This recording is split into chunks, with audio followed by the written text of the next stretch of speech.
Oi, pessoal, tudo bem? Vamos iniciar agora o nosso último vídeo sobre esse povo, né, maravilhoso que nós falamos aí desde o início do bimestre, tá? E assim a gente encerra a matéria do segundo bimestre e realizamos a nossa prova, não é verdade? Então, hoje nós vamos do escriba sentado e vamos falar também da lei da frontalidade. A lei da frontalidade, ela está na página 16. Então, vamos ver ela primeiramente. Eu já comentei bastante sobre ela nos outros vídeos, mas eu quis dar mais ênfase porque é realmente é, uma das maiores características aí dos desenhos e dos registros egípcios, ok? Então, a lei da frontalidade, ela é registrada, né? Ela aparece na pintura e nos relevos egípcios, tá? O rosto sempre aparece de perfil. A gente percebe isso, é uma das maiores características, que o rosto sempre está de perfil, então sempre está de lado, tá?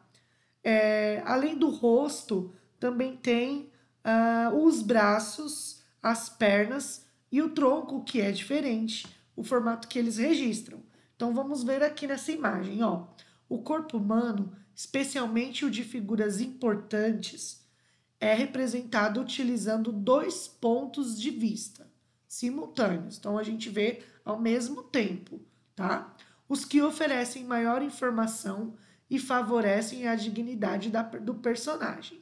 Então aqui a gente tem o olho, então vamos lá, os olhos, o ombro e o peito são sempre vistos de frente. Então, por mais que a cabeça esteja de lado, o ombro, olha essa daqui, ó. Dá para perceber direitinho que essa parte dela tá de frente. E que o olho também está de frente, olha, está olhando diretamente para nós, ó. Deixa eu ampliar para você ver, ó. Então, o olho está de frente, o ombro, nesse dá para ver melhor, ó. O ombro está de frente, tá? Essa parte do peitoral aqui do peito também está de frente, ok?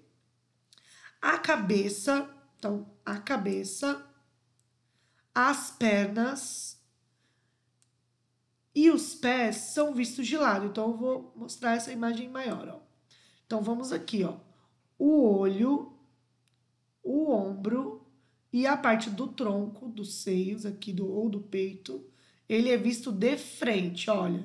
Está virado, deixa eu aumentar. Está virado de frente, ok? As pernas, as mãos e a cabeça são colocadas de lado.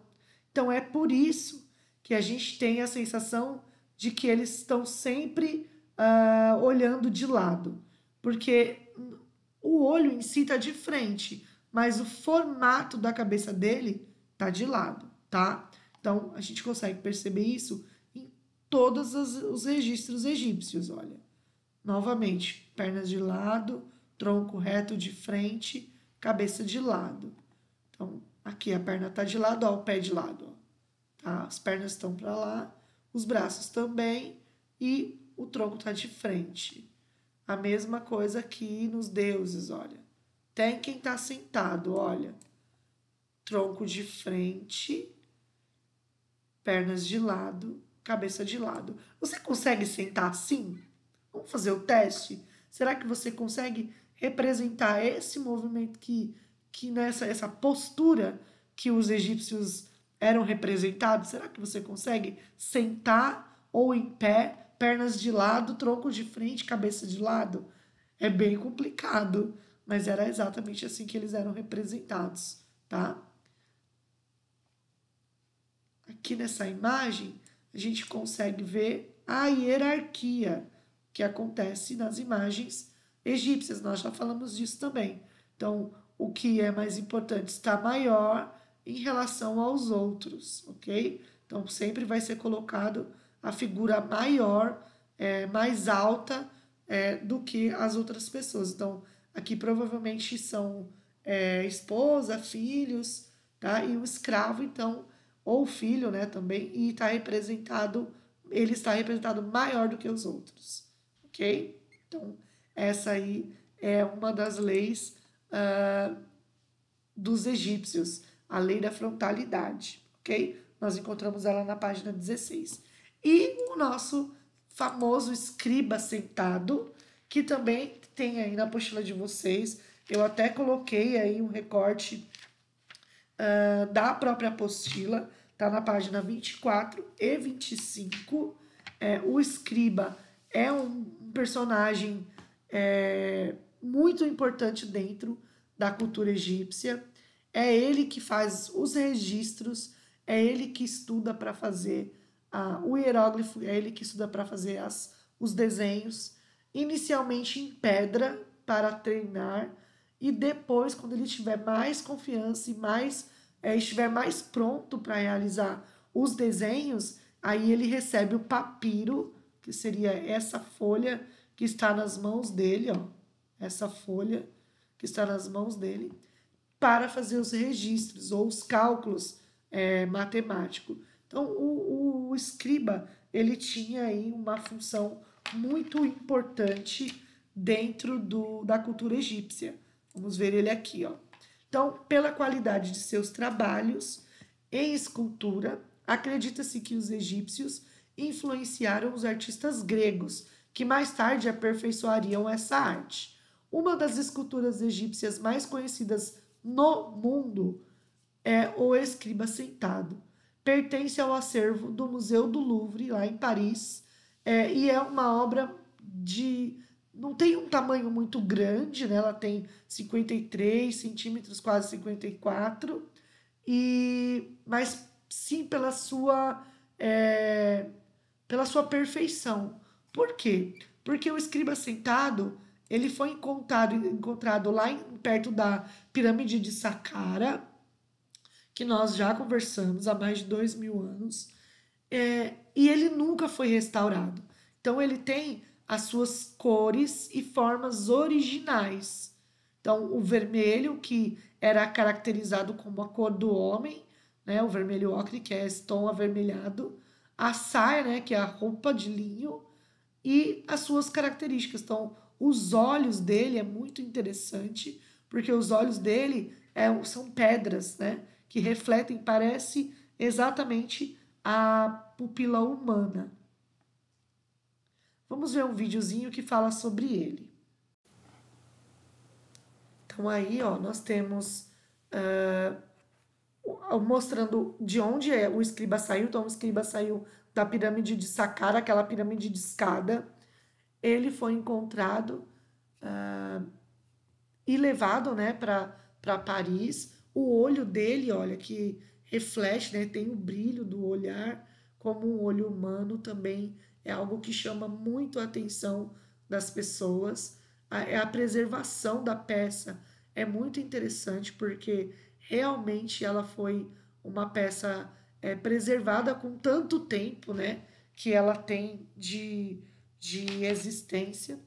E o escriba tinha uma função muito importante no Egito. Então, para se tornar um escriba, um egípcio começava seus estudos por volta dos 5 anos e levava 12 anos para concluí-lo, mais ou menos o período do ensino fundamental e do ensino médio. Tá?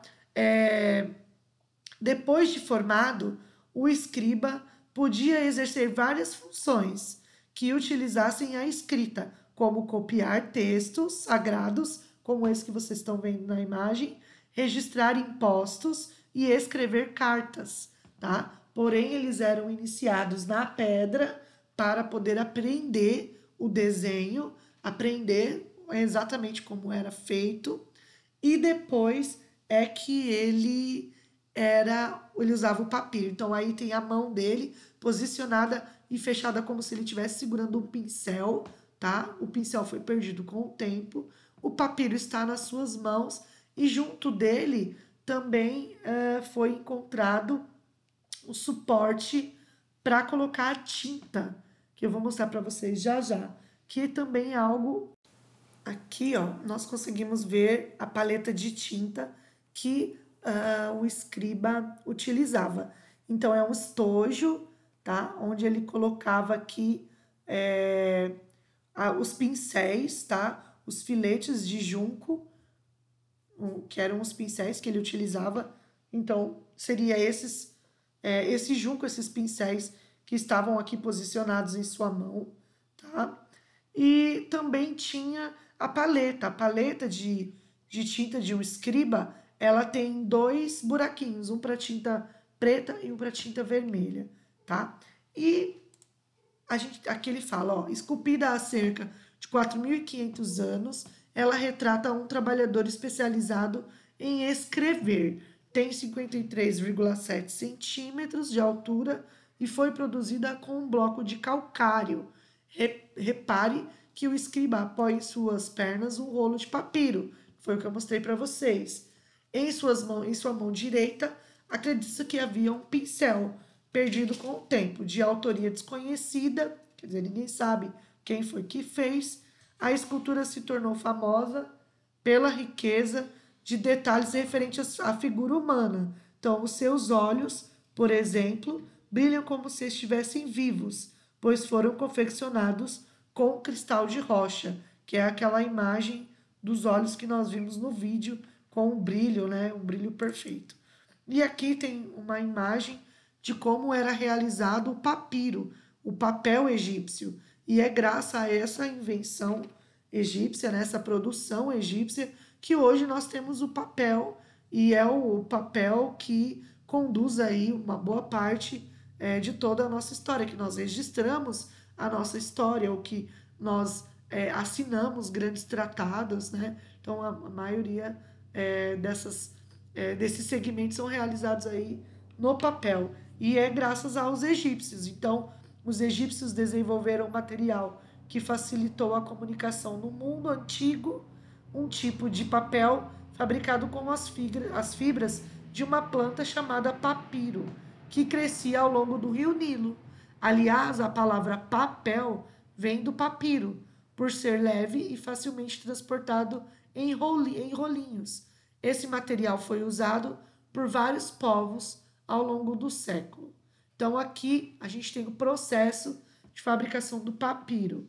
Então, o primeiro, o caule do papiro era recortado em pequenos pedaços. Então, eles retiram a planta é essa que está na imagem atrás, tá? Que parece um guarda-chuva chinês. Então, eles retiram o caule e aí corta ele em pequenos pedaços. Aí retiram a casca e é cortado novamente o pedaço, né, do caule que já estava cortado. Agora ele vai ser filetado, então ele vai se transformar em tiras bem fininhas. Depois essas tiras, elas eram cruzadas e estendidas sobre uma pedra plana. Então a gente está vendo aqui, ó, uma na horizontal e uma na vertical, tá? Depois coloca um pano, né, de linho por cima, ó, como aqui a gente consegue ver. Então aqui estão as tiras, aqui ele põe um pano de linho por cima e começa a dar batidas em cima desse tecido, comprimindo, amassando essa tira, fazendo com que a tira de baixo, horizontal, se una à tira de cima, tá? E aí no final a gente tem o resultado que é o papiro. Então as folhas produzidas eram emendadas e formavam um rolo. E aí era onde o escriba escrevia. Era um procedimento caro para a época, tá? E por isso que inicialmente os escribas aprendiam, né, a escrita e o desenho numa pedra, ok? Bom, pessoal, essa é a nossa apostila do segundo bimestre. Falamos sobre muitas coisas interessantes sobre o Egito. Espero que vocês tenham gostado e já já eu coloco aí a nossa atividade. Então, um beijo e até a próxima.